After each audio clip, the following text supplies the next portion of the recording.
Hi guys, maraming salamat nga pala dun sa mga comment nyo na sobra kong na-appreciate siya, sobrang nakakagaan ng pakiramdam, sobrang nakaka-touch at umiiyak ako kanina habang nagbabasa na sa mga nyo, sa mga comment nyo kasi parang I feel na I'm not alone.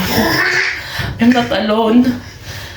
Pero alam ko namang hindi kasi nandyan si Lord na siya lang yung lagi kong hinihinga ng mga problema ko dito. Pero yun guys, maraming salamat. Tapos yung video ko ngayon, hindi ko na-expect na umabot siya ng 30 plus na siya. 30,000 views siya. Nagulat ako. Maraming salamat sa inyo kasi nag-viral na siya. Salamat sa inyo sa mga bagong nanood. Tapos sa mga bagong follower ko, thank you so much po. Nandito yung anak ko, lagi yan nakaabang pag magluluto ako kasi gusto na raw niyang kumain. Pero kakakain lang niya kanina ng biskwit. Nyam-nyam na naman daw.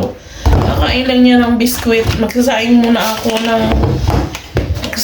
ako para naka-ready na kasi magluluto ako ng soup para naka-stock sa rep.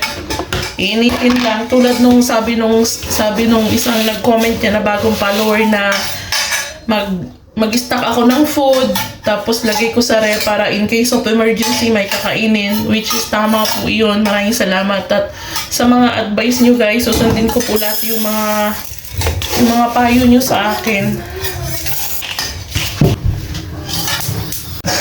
Yung isa kong anak ng isa kong friend dito yan, yung nakagirin, binabantayan ko rin siya. Hindi ako ngayon pumasok sa part-time ko.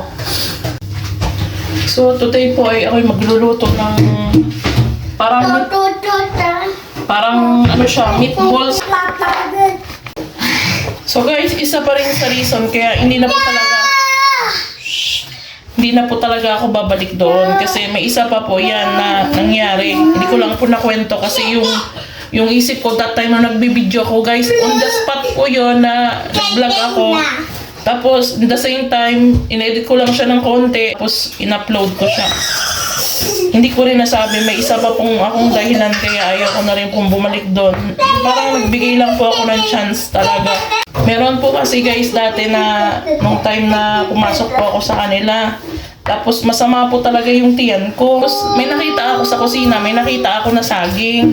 Dami po iba-ibang klaseng prutas. Sabi ko dun sa nanay niya, sabi ko, Mama, baka pwedeng makakuha ako ng isang saging. Sabi ko kasi nagugutom po ako.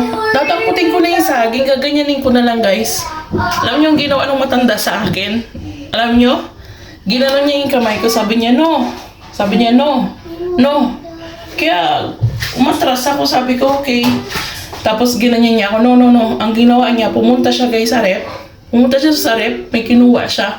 Saging na may bawas na. Hindi ko alam kung kinagatan yun o ano. Alam di ba ang saging pag hindi agad nakain, na parang nangingitim-itim na parang brown, di ba? Yun yung inabot sa akin na malamig na saging. Eksaktong masama yung tiyang ko that time. Tapos nagugutom ako. Alam nyo guys, kinain ko na lang yung saging. Dahil nga guys, kailangan ko ng pera. Bumalik uli ako doon. Nag-work uli ako sa kanila, nag-part-time ulit ako kasi kailangan ko talaga ng pera.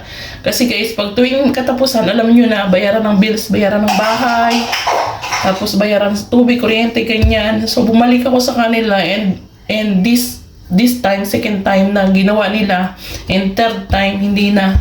Tama na kasi parang sobra na may pera kayo na ganyan yung trato nyo dun sa mga kasambahay nyo, katulong nyo o yung nag-aalaga ng anak nyo. Kaya sabi ko nga guys na tandaan nyo na bilog ang mundo.